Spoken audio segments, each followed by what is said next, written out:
Hello, good morning.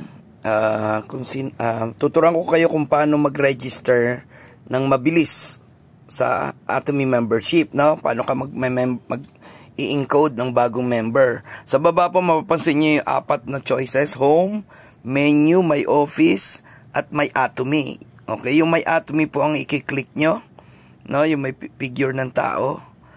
Then lalabas po yung quick link to join.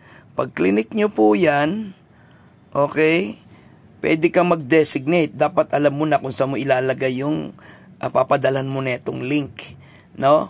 Kung di mo sure, pwede mo i-click yung sa baba, automatic left side registration. Ibig sabihin, yung papadalan mo na itong link na to, pag nag-register siya, papasok siya automatic sa left side mo, sa pinakadulo, sa last member.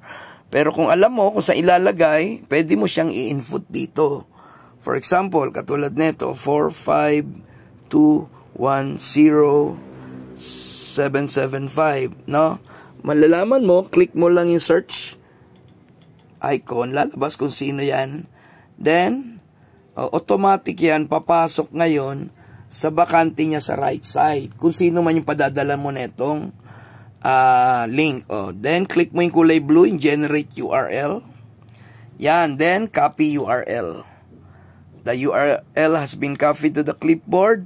Then, punta ka na ngayon sa Messenger, sa Facebook, o kanino mo gusto ipasok yung, ipadala yung link. No? Sa case na to, ipapadala ko yung link kay Susan. For example, Susan, ikaw yung client ko na gusto ko i-member. Yan yung link. Pag nag-click dyan yung pinadalang ko ng link na yan at nag-fill up siya, pasok yan automatic dun sa blue kanina sa right side nung dinesignate nating member. Salamat po. I hope may natutunan kayo. God bless.